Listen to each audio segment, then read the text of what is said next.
Welcome back. This time we are going to create the ground that we walk on, in this scene at least. I'm going to delete a few of these extra things lying around here. Maybe I'll keep that door. I kind of like that door right there. I wonder if that'll look good. This is me getting distracted. I was thinking this door might look cooler than this other door. Just gonna grab this one.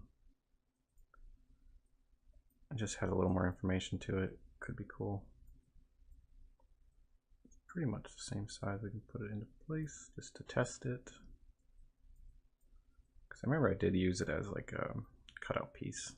I liked having that bottom there. There we go. I wonder if it would look better if I rotated this way. It's harder to tell that it's open. We'll see, maybe we'll adjust that as we go. But anyways, let's work on the ground plane. So I want to make this, it's pretty general. What I'm looking at is kind of this piece. Let me get this out of the way a little bit.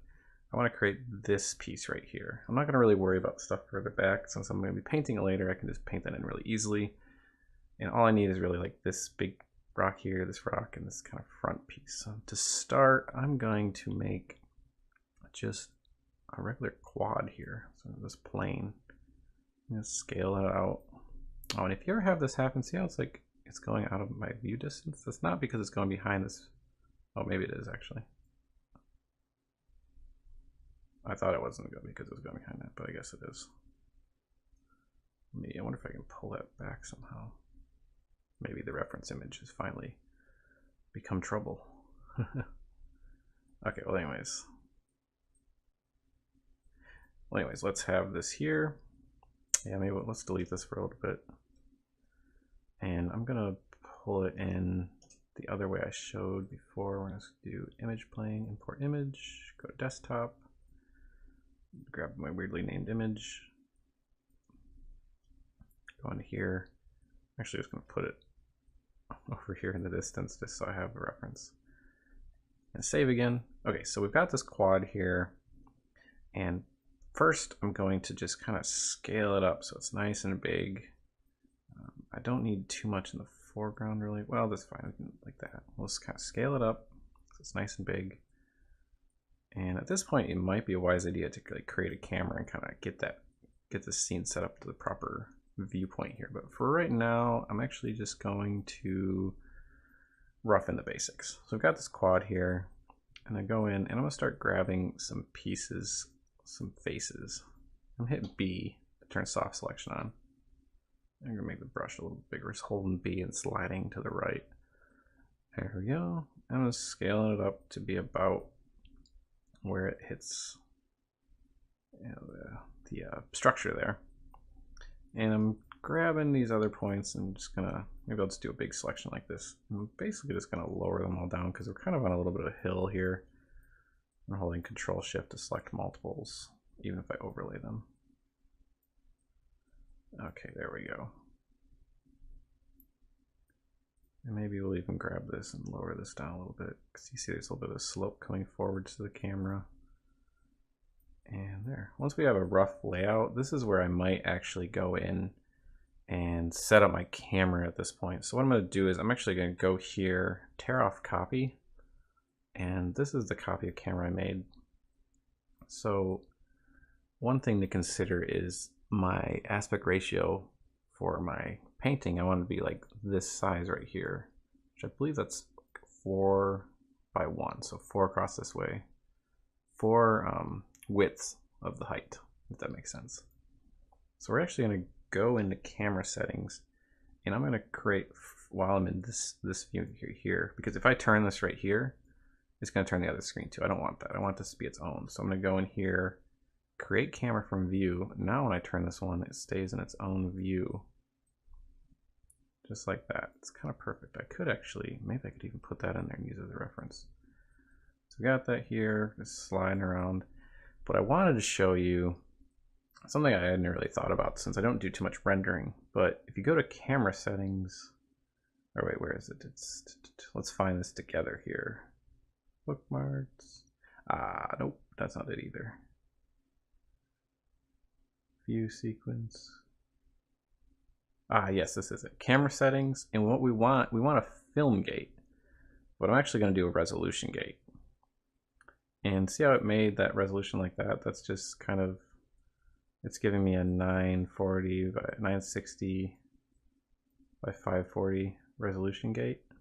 So as I scale it, you'll see it. What's supposed to change? Oh, it is. There it is. So it's giving me, it's staying that size no matter what size this window is. So I want to change that size. That's the default setting. So let's click here up on the little render gear setting up here. And this pulls up this. We're going to go to mental rate. Well, actually, you don't even need to do that. Let's just go down here. Here's our resolution. So let's figure out 4:1. Let's actually open up a canvas that has the same resolution. This is a canvas that has the same resolution as my document, and my documents are 6,400 by 160. Otherwise, you could just look at it as 640 by 160 just to start off. So go over here and go 640 by 160. Click close. There. Now no matter what I do, if I change the size of this, it's always going to have that aspect ratio. And I made it 640 instead of 6,000s for test renders later, just when we're figuring out the lighting. So now with this scene, I could go into view, image plane, import image, and we're going to grab this again. I think if I do this correctly, yeah, it'll fit right into that view. So now what I can do, I'm going to delete this one, or maybe I'll move it out of the way for now. So go over here. I'm just going to slide this down. And you notice, like as I'm moving this, it's moving that camera there.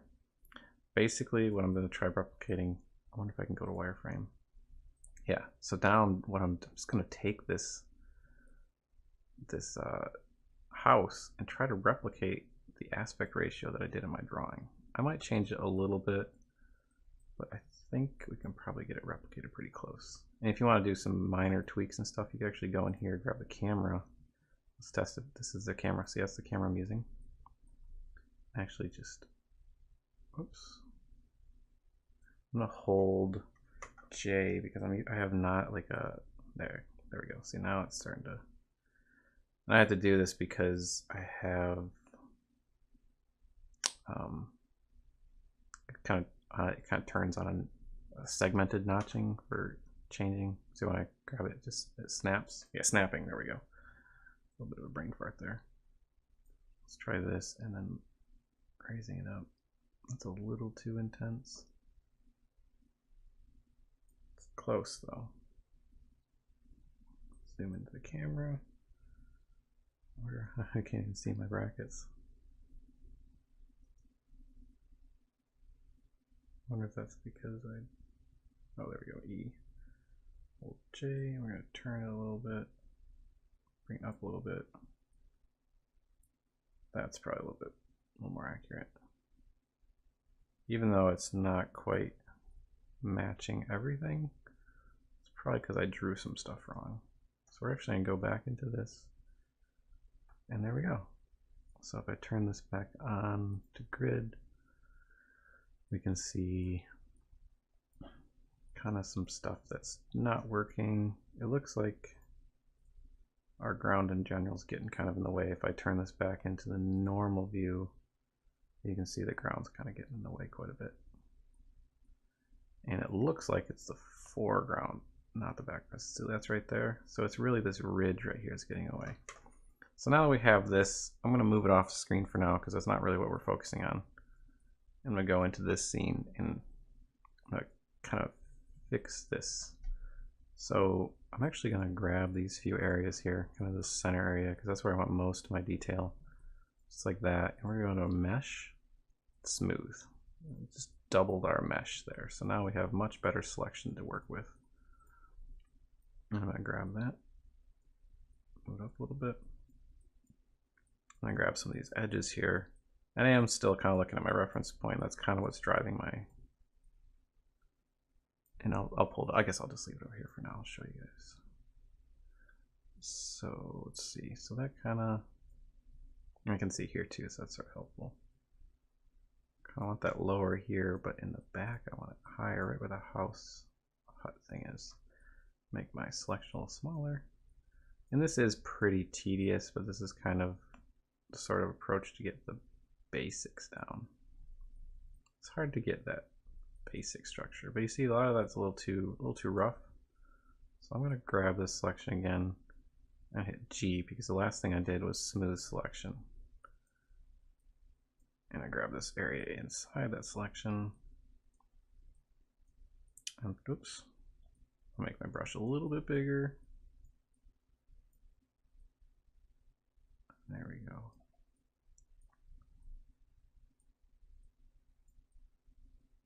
It's getting close. And we can kind of just go in here and just move some down. Make that brush, it's a little too big, it's affecting too much.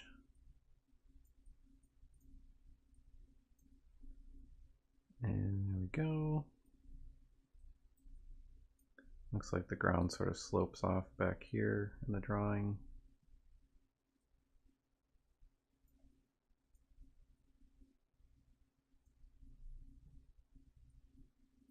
I'm kind of just grabbing that, see I'm following that silhouette of that line.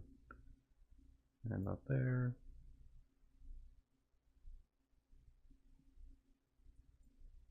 Let's go into the grid. And kind of see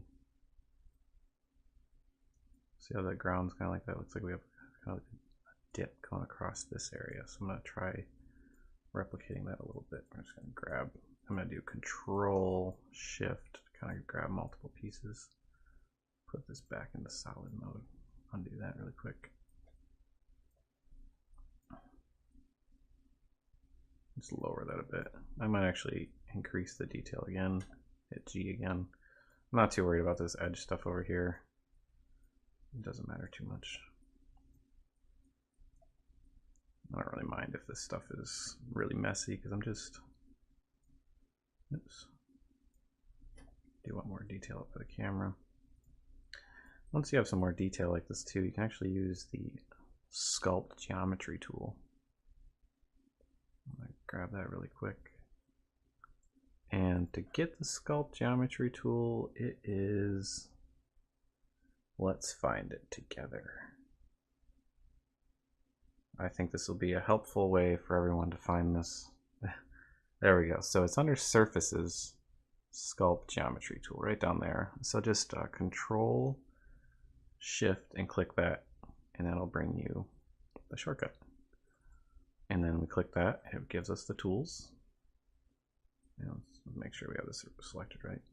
And Sculpt geometry. There we go. So there's our little brush. And you can see it's kind of pulling up, because I'm just clicking it normally. If I hold B, we can change that brush, because it's that same universal brush I've been using for soft selections. But I don't want it to go up, I want it to go down. So if I hit Control, now it's going down. I kind of want to just sort of go across the area like that. I'm going to look at my reference picture over there again. Move this up here just a little bit, try to get it out of the way while we sculpt. And just kind of come across there. And you notice I have a little bit of a path sort of leading to the camera. Sort of zigzagging across straight, or about here. So I'm just gonna kind of get that in there.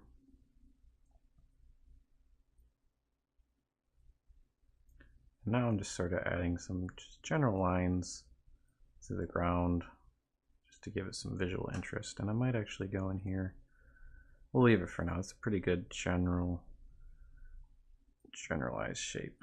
One thing that is sometimes helpful, if you have a hard time seeing what's going on here, you can actually go into Show.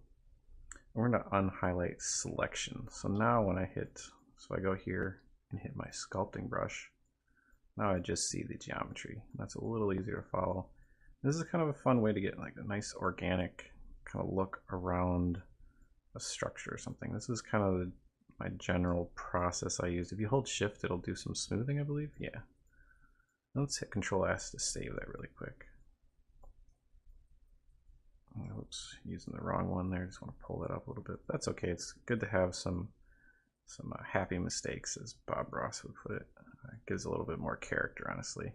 And you could be using, like, I could pull up my my tablet brush or something like that. And apparently I accidentally select the wrong thing. The only thing that's a little hard, it's hard to tell what's selected, but up here you can see it's selected. So the other way you could turn off this highlight selection and then turn this one on, and that might be helpful too, but that's all personal preferences. So, and I'm looking at this. Oh, I want to take a look at this over here again. So it looks like there's a much deeper ravine here than I've actually sculpted in. So let's try getting that in there. I'm gonna move this out of the way really quick.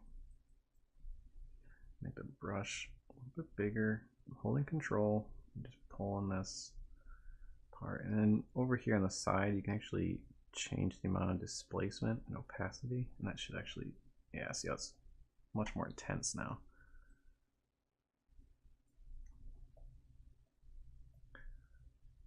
There we go. Maybe we pull this back over. Try to have it maybe really small up in this corner so it's out of the way. You see, I'm starting to get kind of that look I want right there. Since I want this back here to dip down behind the house.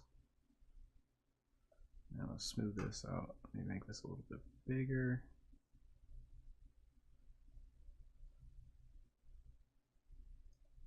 I'm just kind of playing around with the ground plane really right now. Trying to get these cross sections to go back and forth over here. But it's pretty good basic ground area. A lot of this other stuff I could just paint in.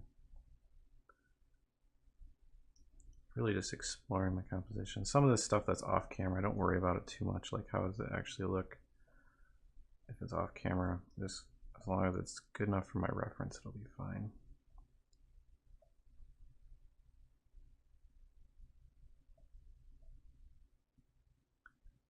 I'll do that. We're gonna smooth over a lot of this stuff just to give a little bit of that information. Trying to get this. So here's where it's actually helpful. We turn this selection back on, and I want to just figure out where this is. So this is the area I'm trying to affect. I'm going to do a selection here.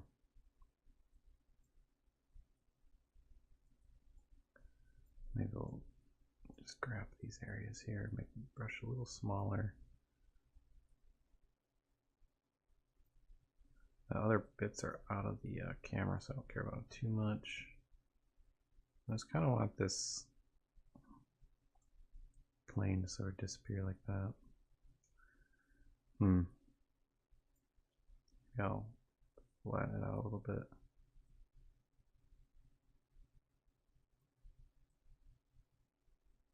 And maybe I'll bring this up a little here. That should be good for now. Okay, move this out of the way. Let's look at some of these other shapes. So we've got some rocks and stuff we want to take care of. In the next video, let's block in these big rocks here. I think the rest will probably be painted then. So I'll see you in the next video. If you liked this so far, give it a like. If you really liked it, give it a subscribe and turn notifications on if you want to see future videos. I really appreciate all your feedback, so leave comments below. I love hearing from everyone, and it really means a lot. It helps me drive forward with producing more of this content for you, and hopefully it helps. Let me know if you have any questions, and take care.